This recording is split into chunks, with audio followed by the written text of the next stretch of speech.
যুবক রুটি বানায় আর পরে আস্তাগফিরুল্লাহ, রুটির দলা বানায় পরে আস্তাগফিরুল্লাহ, খামির বানায় আর পরে আস্তাগফিরুল্লাহ, রুটি নিয়ে উনুনের ভিতরে চুলার ভিতরে সেকা দেয় আর পরে আস্তাগফিরুল্লাহ, দোকানদারের কাছে কেউ আসলেই সে রুটি দেয় আর পরে আস্তাগফিরুল্লাহ, ক্রেতার কাছ থেকে টাকা নিয়ে ক্যাশ বক্সে রাখে আর কি পড়ে, আবার রুটি বানানো শুরু করে আর কি পড়ে, খালি এইটাই পড়তেছে। ইমাম আহমদ ইবনে হাম্বল তো অবাক, কিরে এটা আবার কেমন যুবক, খালি আস্তাগফিরুল্লাহ। উনি প্রশ্ন করলেন, যুবক ঘটনা কি? আসার পর থেকেই তোমার দেখতেছি তুমি রুটি বানাও, রুটি বিক্রি করো আর পড়ো আস্তাগফিরুল্লাহ, মালাকা ইয়া শাবাব। যুবক বলে, আস্তাগফিরুল্লাহ আমার সবচেয়ে বেশি পছন্দের আমল, আমি সব সময় আঠার মতো ইস্তেগফারের সাথে লেগে থাকি আর সব সময় পড়তে থাকি আস্তাগফিরুল্লাহ, আর এর বদৌলতে আল্লাহ আমারে মুস্তাজাবুদ দাওয়া বানিয়ে দিয়েছে।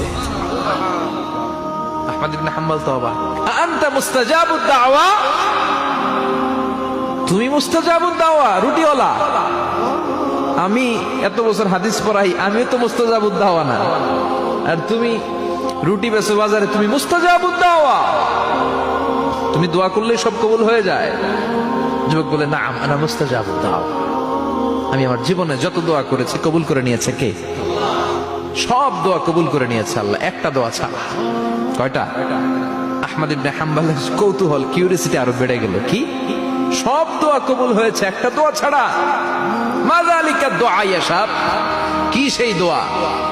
যুবক এবার বলতে শুরু করলো, আমার জীবনে যে দোয়াটা আল্লাহ কবুল করে নাই সেটা হচ্ছে, আমি আল্লাহর কাছে অনেক চেয়েছি, অনেক দোয়া করেছে যে আল্লাহ, শুনেছি এই জামানার সবচেয়ে বড় মুহাদ্দিস, তার নাম নাকি ইমাম আহমদ ইবনে হাম্বল, আল্লাহ তোমার কাছে আমার চাওয়া, আমি যেন এই ইমাম আহমদ ইবনে হাম্বলরে দেখে মরতে পারি, আমি যেন ইমাম আহমদ ইবনে হাম্বলের হাতে হাত রেখে মুসাফা করতে পারি আর তার কপালে একটা চুমু এঁকে দিতে পারি।